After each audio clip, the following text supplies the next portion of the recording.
Livros para Vivir.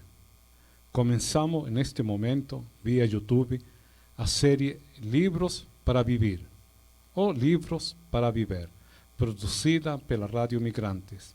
Esta série é escrita e apresentada pelo professor e jornalista Jorge Cláudio Ribeiro. A parceria entre nossa rádio e o professor Jorge começou no segundo semestre do ano de 2020, oferecendo crônicas, a novela A Véspera do Milagre, a série Filosofia Miúda, a encíclica ecológica Laudato Si e texto sobre as religiões.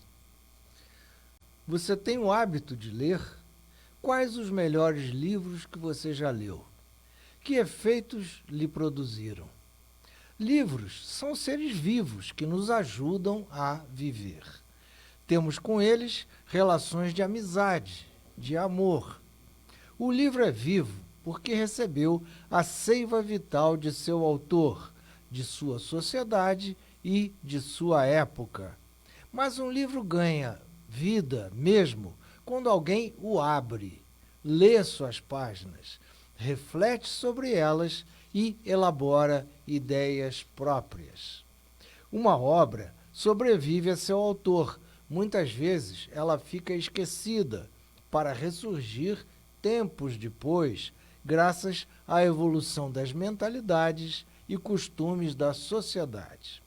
Para alguém ser escritor, antes é altamente recomendável, quase obrigatório, ser um apaixonado por livros. Quem já é escritor obterá ainda maior conhecimento e satisfação com suas leituras. Quantas pesquisas sobre o mundo exterior e sobre o mundo interior, isto é, a alma humana, foram necessárias para se escrever uma obra? Quanto tempo demorou sua escrita? 1 ano? 5? 10? Mais? E quanto tempo leva para lê-lo?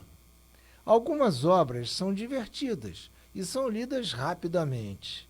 Em outros casos, a leitura não termina nunca. Abrir um livro é um ato de ousadia que provoca frio nas vísceras, provoca vertigem de quando nos debruçamos à beira de um abismo.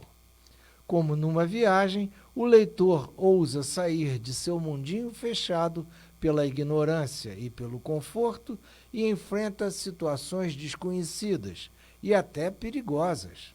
Quantas alegrias, surpresas, solidão, ousadias, sofrimentos e até mortes se escondem naquelas páginas? Quantas delas foram descobertas pelo leitor ou leitora? O livro também é um espelho. A imagem que o leitor vislumbra tanto pode ser consoladora como provocadora. De ficção ou ciência, um livro materializa vários atos de amor.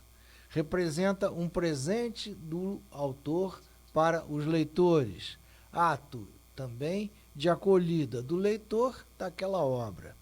Ato de amor por si mesmo, na disposição ao amadurecimento e de celebração da maravilha que é a humanidade. E você, qual a história dos livros em sua vida? Na minha vida, por exemplo, destaco momentos dessa história. As férias no sítio do meu avô eram um tempo de liberdade. Eu trepava nas árvores ou explorava a redondeza andando de bicicleta. E passeava nos livros, companheiros de aventuras e amores em lugares exóticos. Lembro-me de devorar as histórias de Tom Sawyer, de Huckleberry Finn e as coleções Terra, Mar e Ar e Maravilhas do Conto Universal. As histórias em quadrinhos me embrenhavam em cenários fantásticos. A série sagrada me apresentava a vida de santos. Enquanto eu lia, esse mundo aqui desaparecia. Entregue ao momento, eu soltava risadas e exclamações. A meia distância, vovô profetizou. Esse menino ainda vai ser escritor. Vovô tinha razão. A casa de meus pais era repleta de obras sobre variados assuntos, instantes que subiam às paredes. Sempre me interessava por algum. Adorava livros de crônicas, engraçadas e bem escritas. Fui assíduo frequentador da biblioteca do meu colégio. Mais tarde, o professor de francês nos apresentou obras de literatura. Na época da ditadura militar, alguns colegas de escola foram perseguidos, presos e até tiveram de se exilar. As reações da sociedade civil, as notícias na imprensa e a leitura de livros nos revelavam o cenário tenebroso em que se abateu sobre o país. Na juventude, escrevi muita poesia e muitas cartas. Sobretudo, encontrei obras-primas, por exemplo, Grande Sertão Veredas. Fascínio.